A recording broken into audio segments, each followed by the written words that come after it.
Hello, we're here today talking with Miss Betsy Copeland as part of the Haverhill Veterans Oral History Project. We're at her home in Bradford. It is January 21st, 2003. Thank you for participating today, Miss Copeland.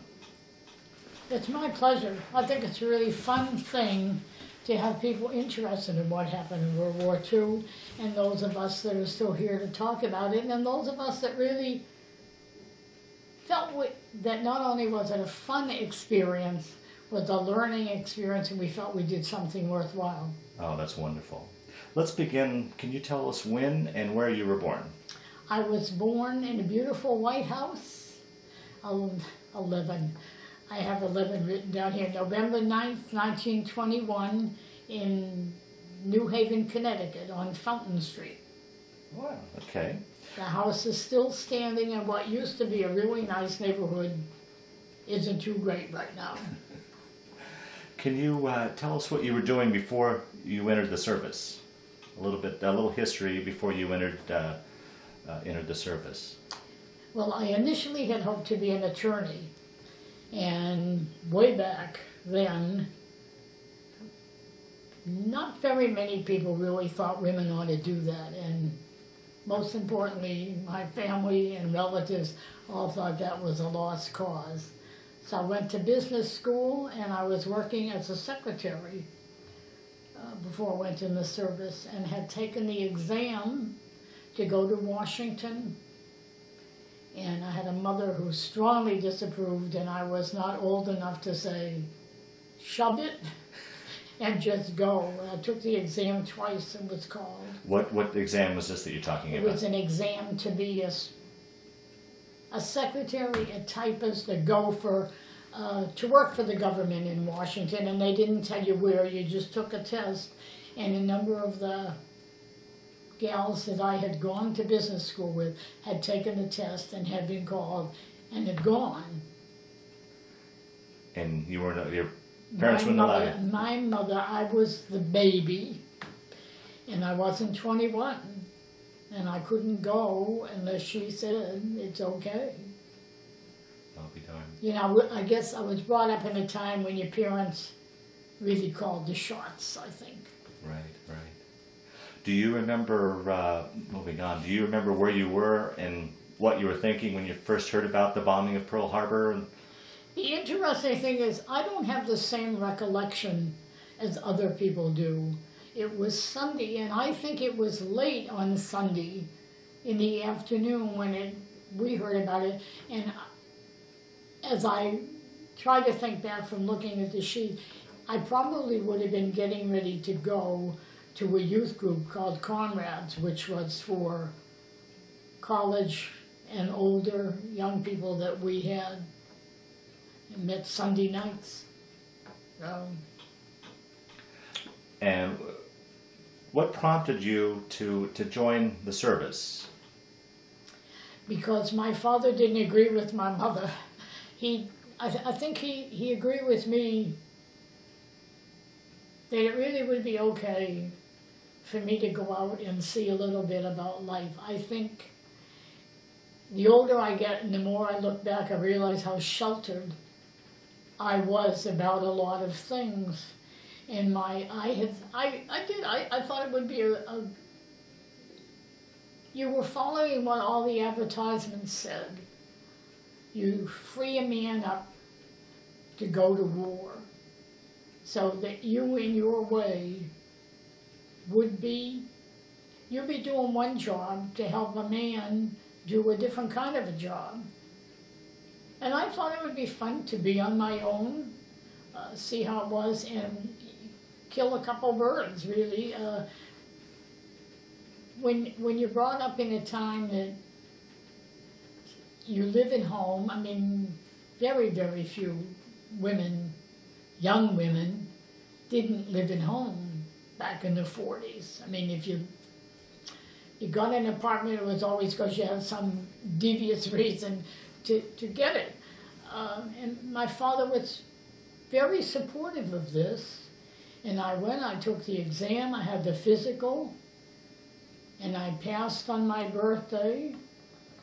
And 2 months later, in January of 41, January of 43, I was sworn in.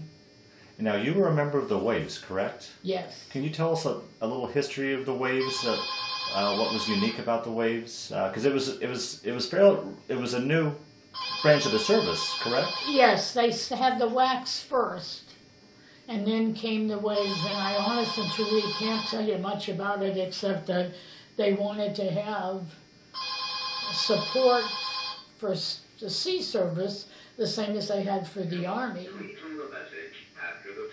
And they... Hi, Betsy. When you get a chance, give me a call. This is Allie. Bye-bye. That's bad news.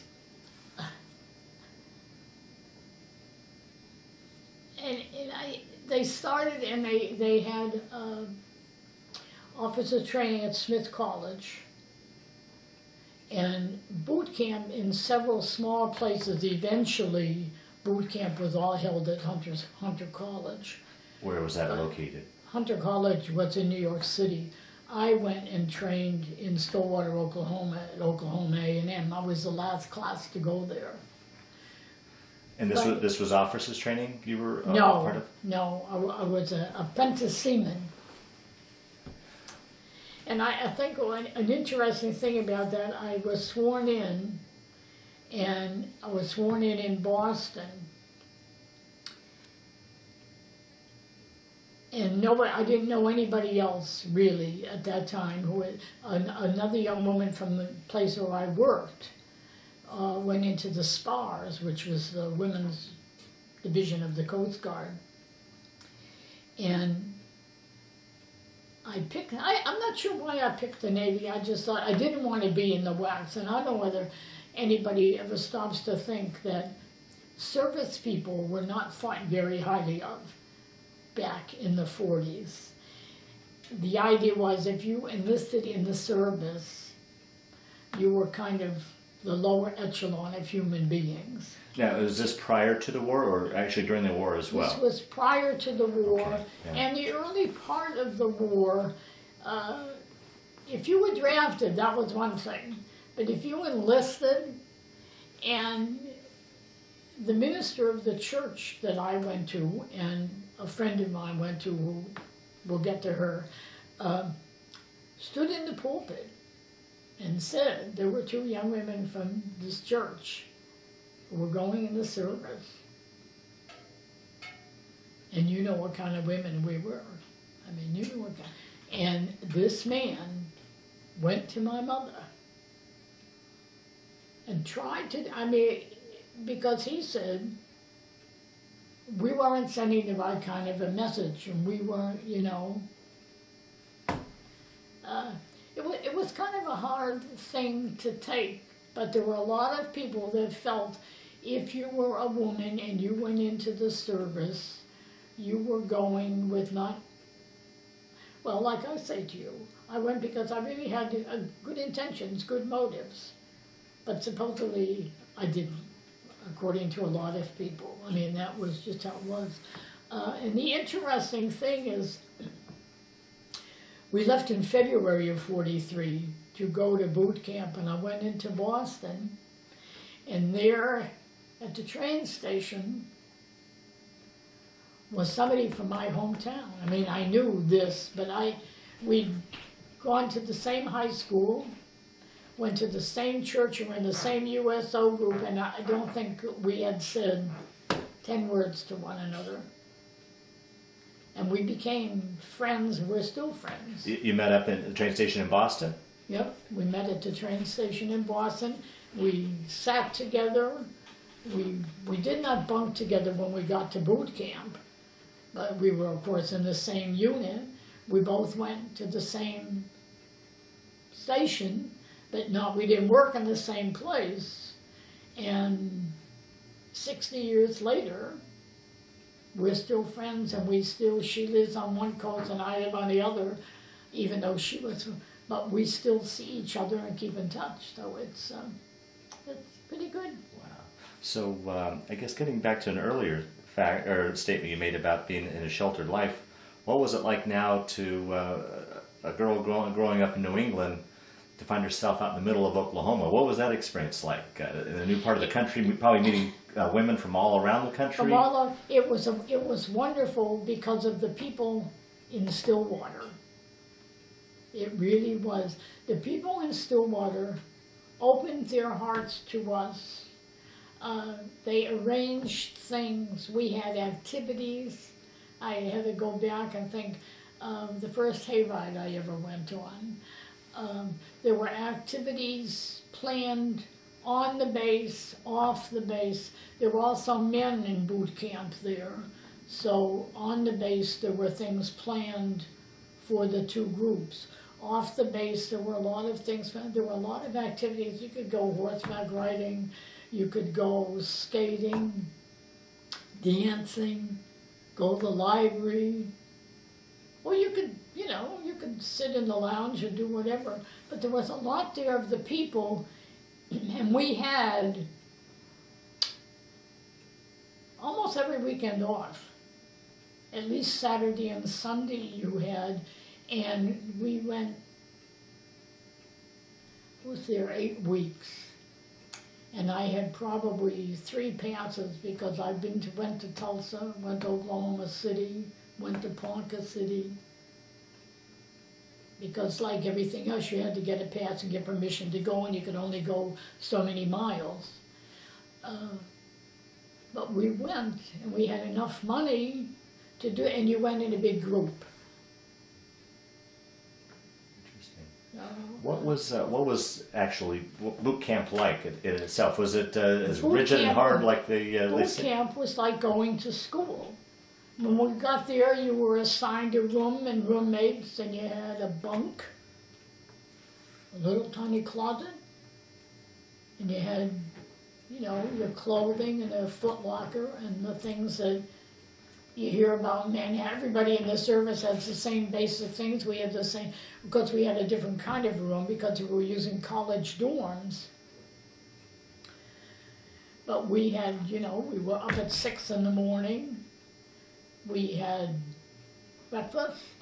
You went out and we did marching and exercises. And the weather basically, as I recall, the weather was always good in Oklahoma. I'm sure it wasn't, but as I recall, it was. We had raincoats and rain hats and all that stuff.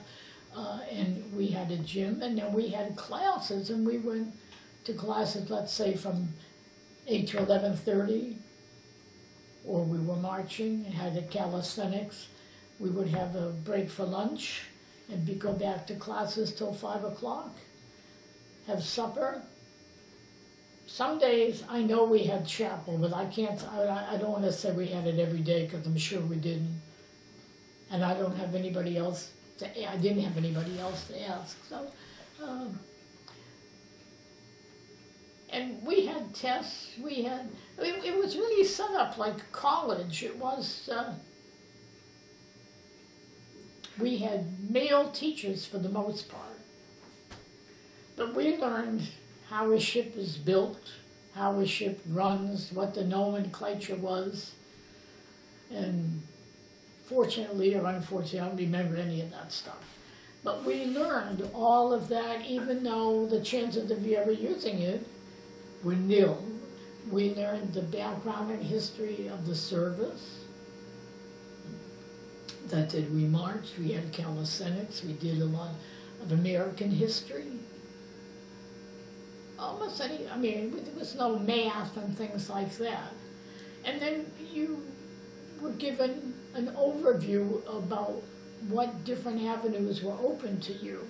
Because as the years went on, of course, more and more areas opened up to women in the service. Now, at this point, were you beginning to train for a specialty, or? No. Okay, so your basic training, your boot camp went for 8 weeks, correct? Yes. And that probably what brought you into the spring of '43, if my yes. time's correct. Where did you go then after boot camp?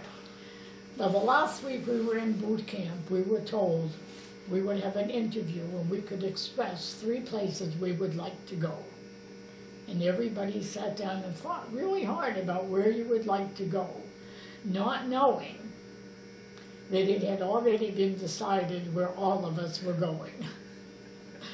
And we had really nice interviews. We asked where we would like to go, why we would like to go there, what we would like to do.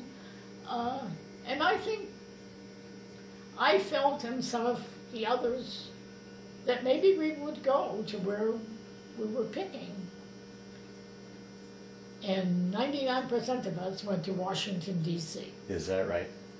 Was that your first choice, or No. do you remember what you chose, where you'd like to have gone? I think I asked to go to Great Lakes, no particular reason, but I think you knew that there were already loads of women in Washington, and you kind of would like to go somewhere else. But I would have said that there might have been 6 people out of my class who went somewhere other than Washington, D.C. And they herded us onto the train, shipped us to Washington, D.C. We got there and we were shipped out to Spring Valley to what was called Communications Annex, Wave Quarters D. And I do have a picture here so that you can get an idea of what Wave Quarters D looked like. There were maybe 30 barracks. There were 5,000 women at Wave Quarters D. And Wave Quarters D had the requisite barracks, and you went in, and there was the officer, the day's office, and there was a roster and a sign-in, sign-out sheet. And there were, I think, 3 levels: the ground level, the second level where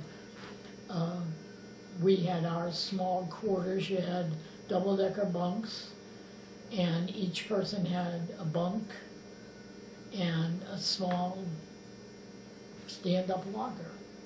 That was it. To hold your clothing, and you had a foot locker that you could keep. So, you know, you had the necessities. The barracks, however, provided a lot. There was an upper floor where there was a real lounge. There were card tables, pool table, ping pong table, library. On the base, there was a beauty shop, bowling alleys, almost anything that you could want right there in the barracks. And I know there were 26 or 27 units, but there were 5,000 women. Big mess hall, PX. It was a small city within it, and that was on one side of the road, and where we worked, which was the Communications Annex, was on the other side of the road, with the gatehouse, all the different buildings where people worked, a big mess hall in the back, a chapel where they held church services every week, and where several of my friends were married. I can't tell you anything about it. It was actually very located, very centrally. I mean, really not central Washington, but it was very easy back then to get on a bus and go almost anywhere. But you never needed to go anywhere because, well, we all did, but you never needed to because there was a lot of activities planned right there for us. Things where you could take a bus and they would ship you, say, to Solomon's Island to a dance, or to somewhere else to a party, or they brought Mrs. Roosevelt came one afternoon, Sunday for tea. And I heard different people today who are doing Eleanor Roosevelt as a program, and they'll say, did anybody ever meet her? And I said, I always feel, yes, I did meet her. Because I just happened that Sunday afternoon to say, I guess I'm going to go over to the lounge and see what's doing. Wow, fascinating. What was... Well, it really is. And we got to Washington, and you didn't know what you were going to be doing. That was my next question. I knew you didn't. Doesn't sound like you had much choice in where you were going. I was wondering if they offered you any and choice. You in... didn't have any choice in what you were going to do either, unless you had been older than I was and had some kind of a real skill that they needed. But the majority of people that I knew had been secretaries, clerks. There were, in my particular office, there were a couple of 35-year-old women, but their skills didn't really suit them for any of the stuff we were doing. And they put you, they assigned you, you here and you here and you here, and here again. I met 20-odd people that I'd never seen before, and we did, in truth, release men for sea duty. Took a while, but as we came into the office and we learned the ropes of what we were to do, one by one the men left. Now, I went from this office to this one, and when I went to a different office later on, the men were coming back. They were older men who'd been in the Philippines, the March of Bataan. They were coming back. Can you tell us a little bit about your day-to-day Really, duties and what you did as... well, I said it's kind of interesting because there are, in the World War II group where you got my name, there was a gentleman who still wouldn't talk about what he did, because that was one of the things that was drummed home to us, that what you're doing here, you don't talk about once you leave the room, no matter what it was you were doing. Now, my best friend, she worked in an office where they did cryptography of some kind. And for us to go from yeoman to third to second to first, we had to do cryptography. And I barely got out of that. But I mean, I never did a bit of it as part of my job. And in the beginning, I did things like swabbing the deck. That's about the first thing I ever did. It was go in, and the men thought that was a big joke, because I worked 3 shifts, and the midnight shift swabbed the deck every night. So we took turns. We did a lot of sitting around. We did a lot of regular yeoman work, typing, filing, sending messages, reading stuff and writing reports and sending it to, and I did that for probably the first half of the time I was there. And then I was moved into a larger office where I said the men coming back from the Philippines, Bataan, those places were coming, and I took the plottings for Japanese ships. And at the time, I didn't think it was so important. And all of a sudden, it came across to me just a year or so ago that it probably was because I was plotting stuff that somebody was going to go by. Sure. Wow. And all this time, you just really realized it within this last year? Well, you're doing it because somebody says, so-and-so Maru was at such and such point, latitude and longitude, and you put it on this map. And then you had other information that things were at such and such a place, and you put it on the map, and you drew lines, and you did this. But I didn't really understand enough to know. I mean, I knew that supposedly this was an important thing, or I wouldn't be doing it. But to understand the ramifications, I guess I really didn't. And that's what I did until, well, probably August, VJ Day, that's probably, and from VJ Day on, I goofed. There was not a whole lot to do. They were getting ready to muster people out. And as they did, you did cleanup work. Do you remember VE Day and VJ Day, where you were and what... Well, see, I went and looked those up, see if I can find it on here. where was I? Which side of the page is that on? Hold on. Yeah, Tom. Okay.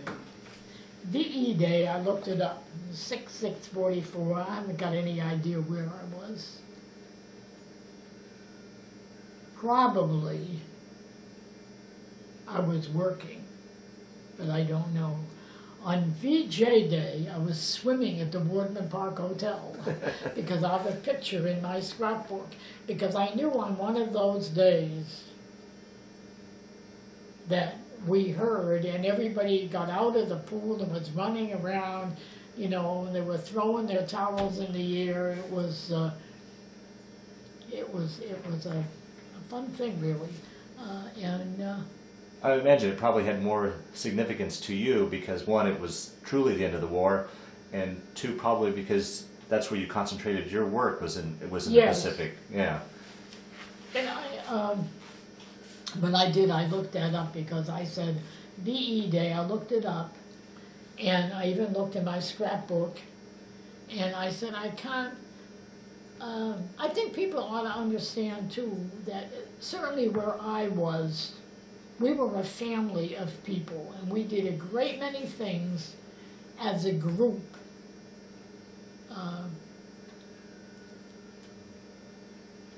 The unit I was in had parties every so often, and they might be depending on how people were working. By the end of the war, I was working the day shift all the time, but the first 2 years, I did work 3 shifts. So there would be different parties at different places, and those of us that worked together had 40-hour passes. We might go to Baltimore to the ball game. You might go to Annapolis to see what was happening. There were so many things that you did that even though VE Day was important, I have to say that in my book, it doesn't stand out. VJ Day, I knew immediately, but VE Day didn't stand out at all. Mm. I keep liking to go back to at the beginning of the interview when you said how you lived such a sheltered life, and I would imagine everybody did that. I don't imagine they obviously didn't travel like we do in these days. What was it like to be in a group after boot camp, and a community of 5,000 women, and for the first time meeting somebody from Alabama or Colorado, just meeting somebody new, and what was that experience? It was wonderful. And I think this depends a lot on the people. I'm a people person.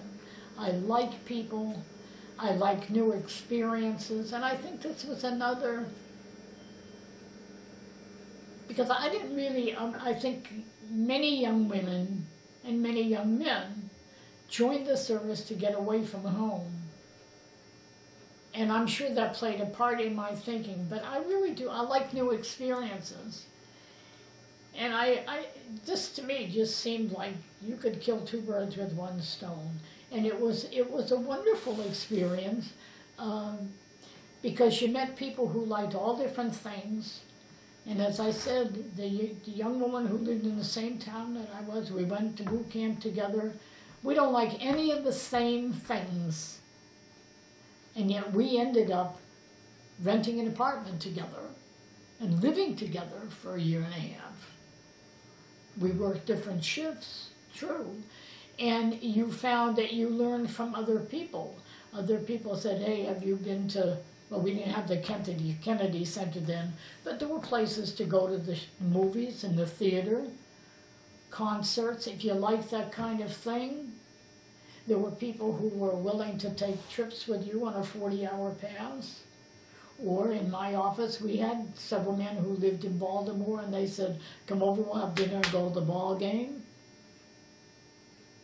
So you had another family if you were willing to do that. I mean, if you were willing to say, well, I'll take a chance. And people on the whole, Washington was a seat of government the same as it is today. Every state has a state organization that runs parties. You have the USO, you have the churches. You never wanted for something to do if you wanted to do it.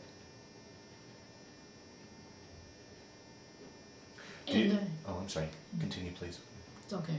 Oh, I was just going to ask.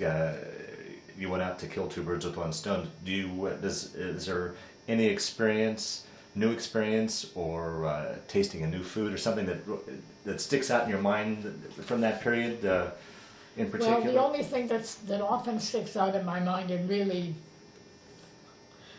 is the fact that after we'd been in Washington, and we had gotten our, we were then Q second class, I guess, might have been first class.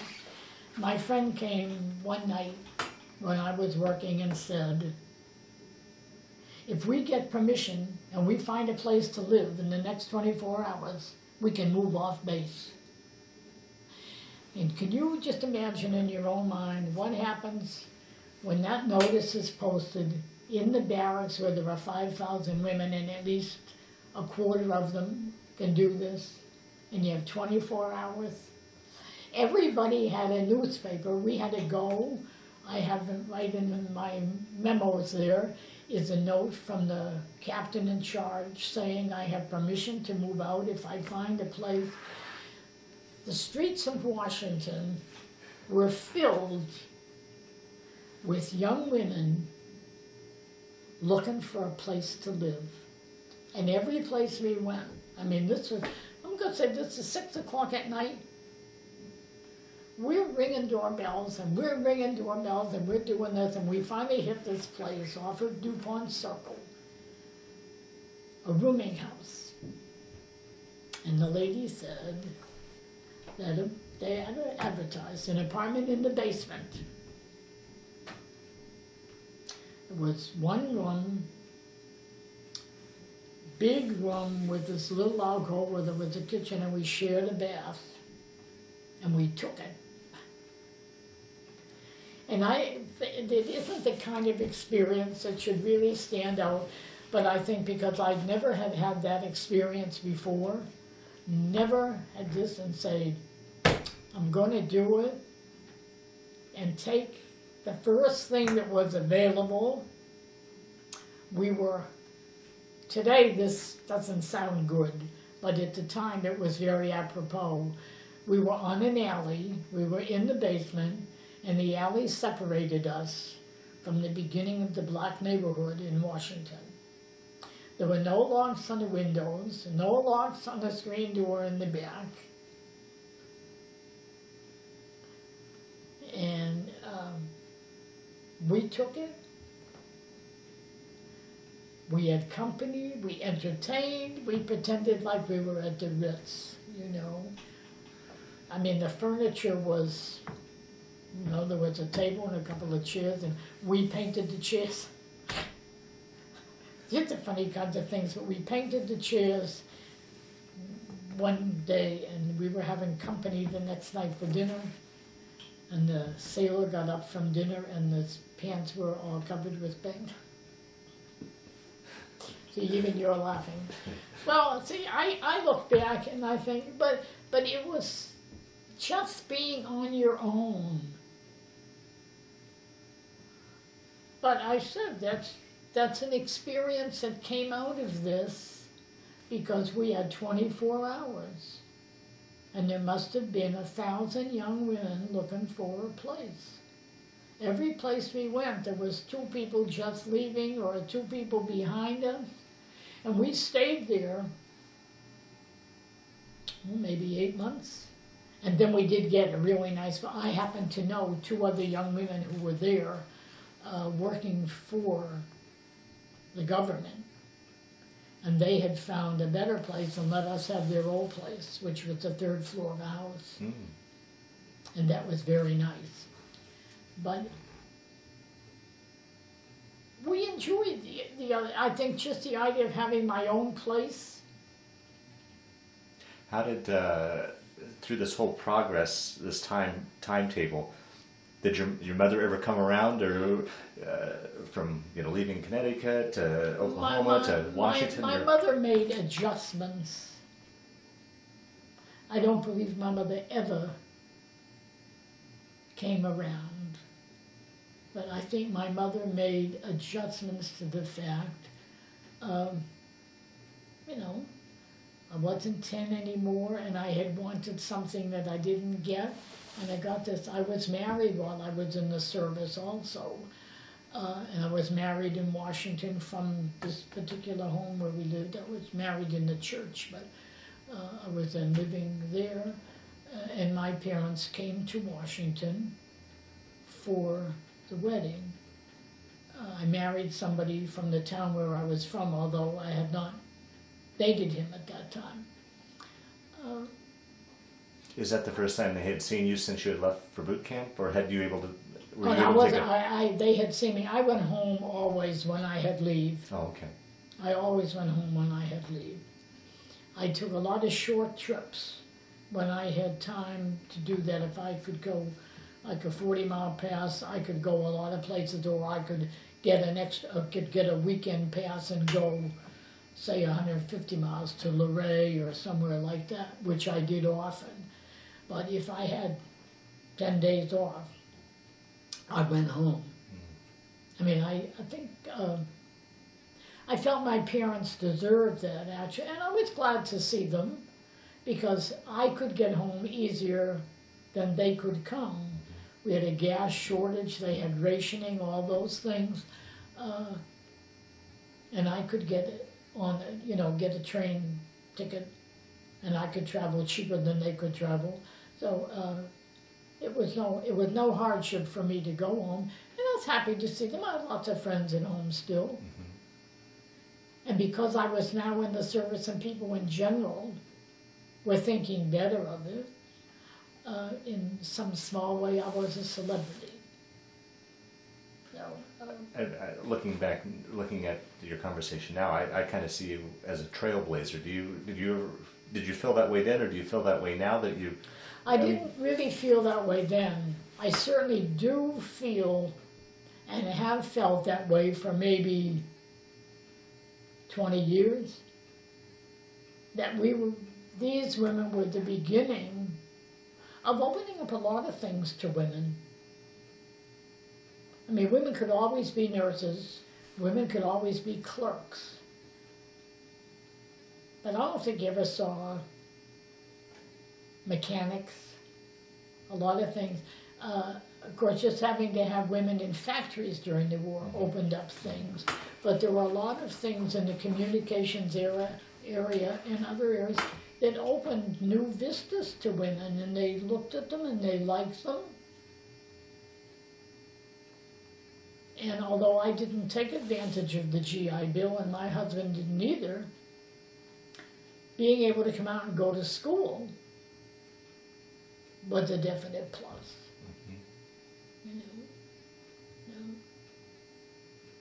I wanted to touch back real briefly on when you talked about your first apartment, and you're right at the border of the black part of Washington, D.C. I know the service was segregated. Were there black women in the waves, and were they segregated from? I don't ever remember seeing a black woman in the waves. So okay. If they were there, they were few and far between. I'd never see one. Okay, I'm just curious as. But as I said, there could very well have been. But waves was all volunteers, so there may not have been many. I see. Okay. I don't think there was wasn't a wave in my office, wasn't a wave in boot camp. And I have belonged to several waves organizations. And I've never seen a wave in any one of them. Okay. You know. Okay. Well, getting back, we talked about VJ Day and the war finally getting over. How much longer were you then in the service officially before? Just a couple months. Oh, VJK came in August. I had leave in September, and I was mustered out in November. Okay. Mustered out from New York City. And the first thing I did in New York City was go buy clothes. Is that right? Yeah. Well, we got, I think it was, could have been $100, I guess. But I didn't own a bit of civilian Oh, clothing. sure. No, don't say, oh, sure, because a lot of people, their parents saved it. My husband's mother didn't even save a sweater or a shirt. My mother saved a few things, but not much. And I wore all my service things. I took the insignia off my suits, off my overcoat.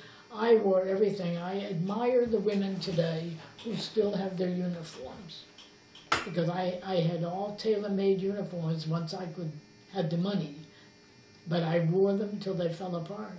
But the first thing I did, when we got to Washington and we went through the paperwork and we had an afternoon off, I went roaming the streets of New York City and bought a couple of dresses. Now, you said you met and married your husband in the service. Did he get out at the same time as you, or how did He that got work? out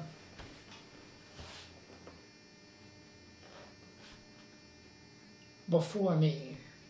Yeah. He had been a part of the National Guard here in Massachusetts, and he had been in the service since 1939 and had been out on the West Coast. And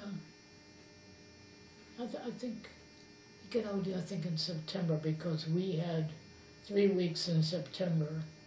Yeah, I'd say he got out probably in October. So I know he got out ahead of me. How did you two meet? How did, if you don't mind me asking? Oh, I don't mind you asking, because I had known him for years, and we'd never even, we'd not had any contact. I had known him through church and a couple of other groups, and he wrote to me,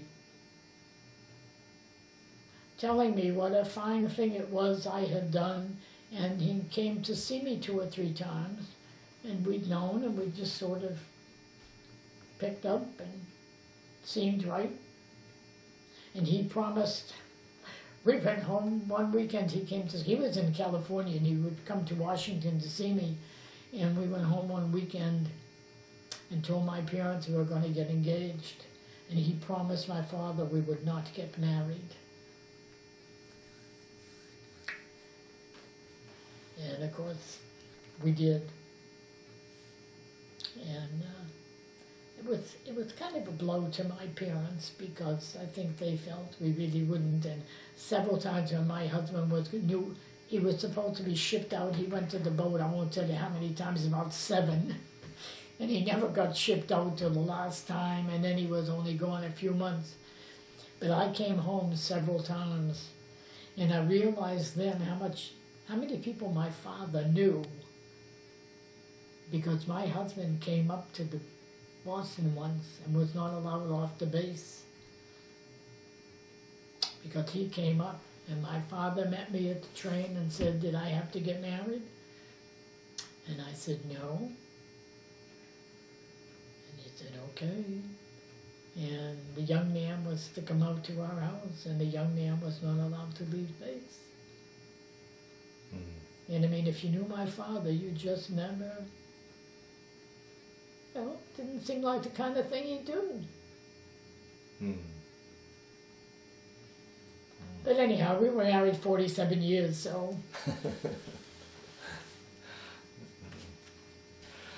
Okay, so you guys are you're now out of the service. Can you tell me a little bit about your post-war years and?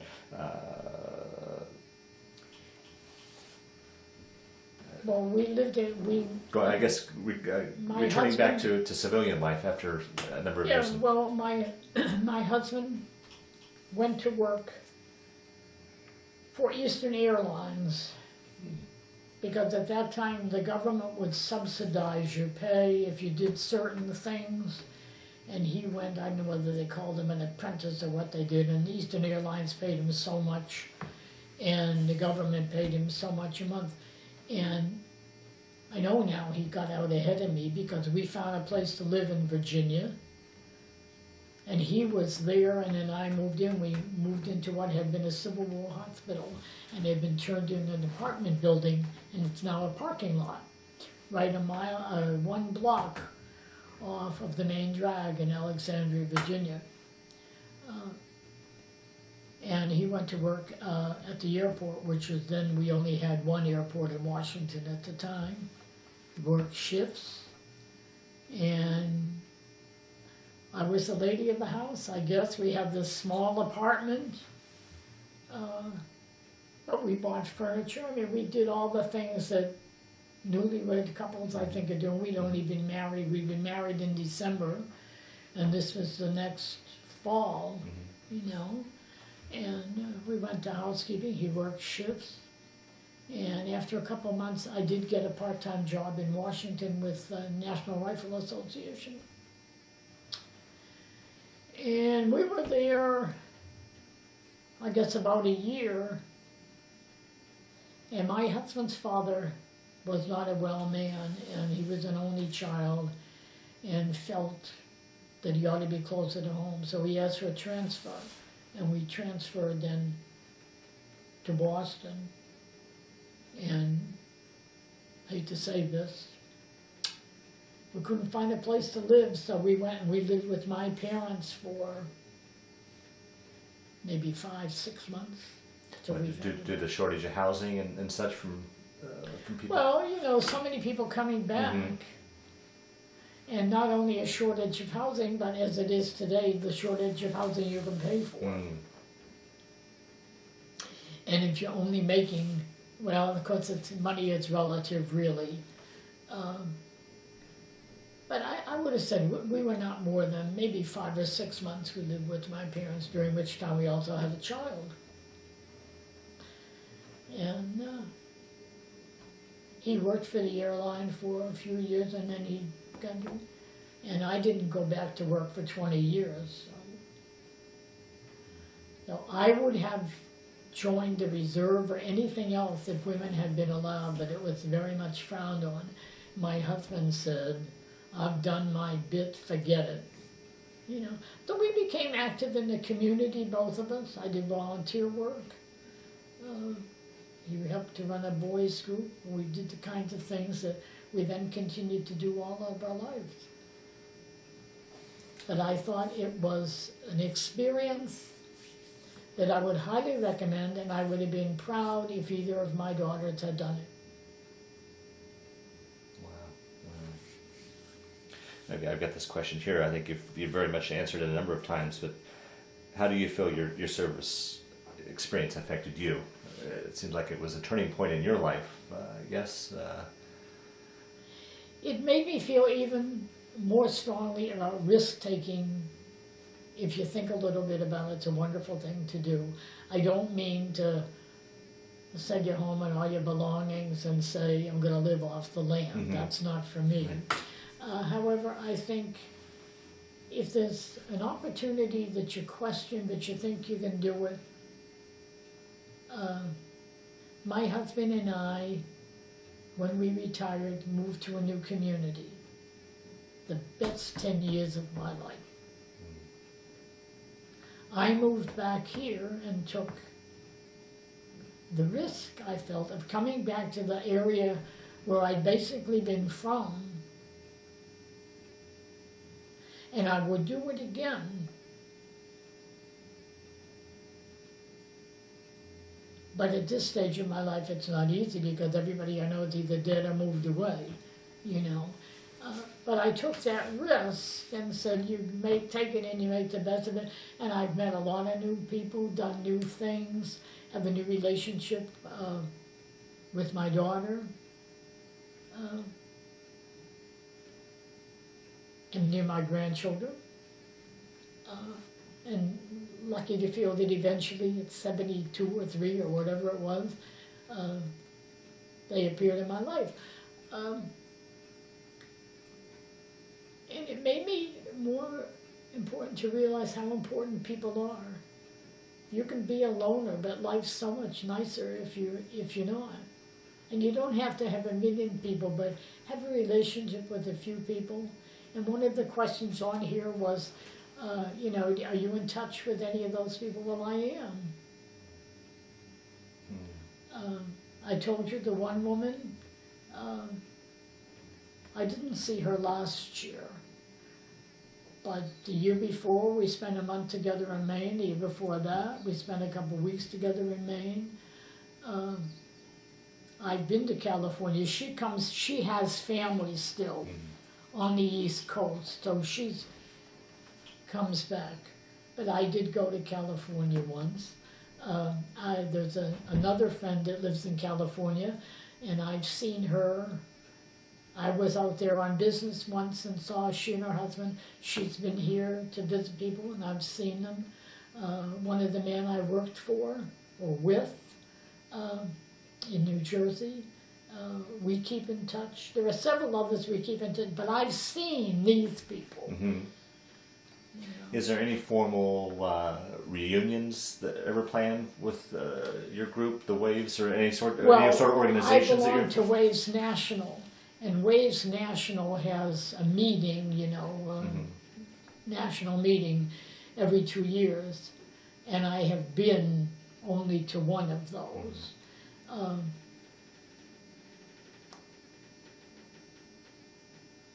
There's not, except that I belong to Waves National. Well, I belong to the unit here, Old Ironsides. But when I was in North Carolina, I belonged to Wilmington Group. That was Women of the Sea Services. And we did a lot of things together and with other groups. And I'm in touch and have seen, well, I'm in touch with every one of those women still. And have seen a couple of them since I've been here. That'll be done. Well, as we come to the close of this interview, is there anything I haven't asked you, or anything, any additional comments you'd like to make, or any story, thought, or anything you would like to share with your family or those who will view this tape in the future? Anything to close out our interview tonight? I don't really, I guess not, other than to say what I've already said before.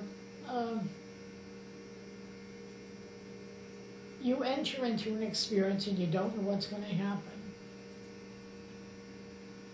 But I think if you're in the right frame of mind and you decide, I'm going to make the most of it, I'm going to like this, I'm going to, you know, I'm going to go 50% at least,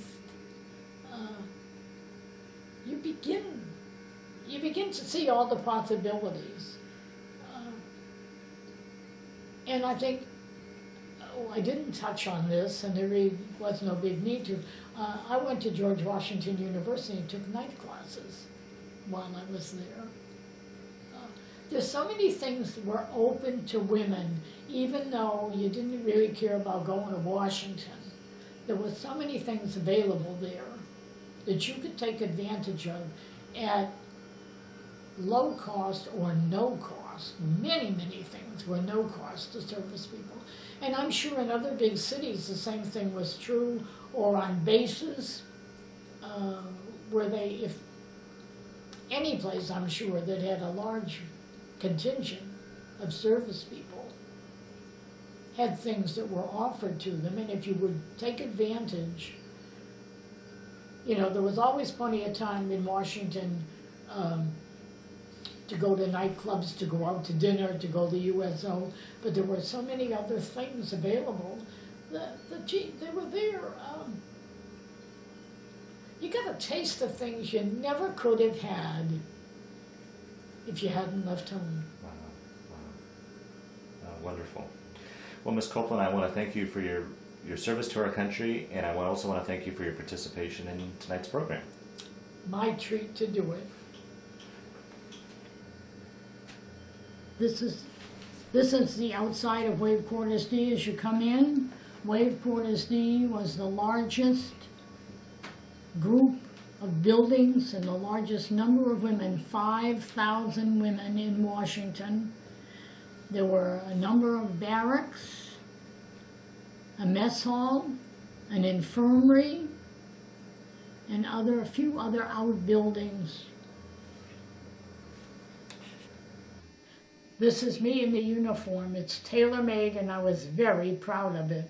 I think I might have also been showing off that I had just gotten my first class rating. What a lie. This is me with Dorothy Pentilla. She was the young lady that I met the day I boarded the train to go to Stillwater, Oklahoma to boot camp. We're still friends even though I live on the East Coast and she lives on the West, and we see each other periodically. I think we're on a trip to Luray, Virginia, one of the favorite places we used to go together.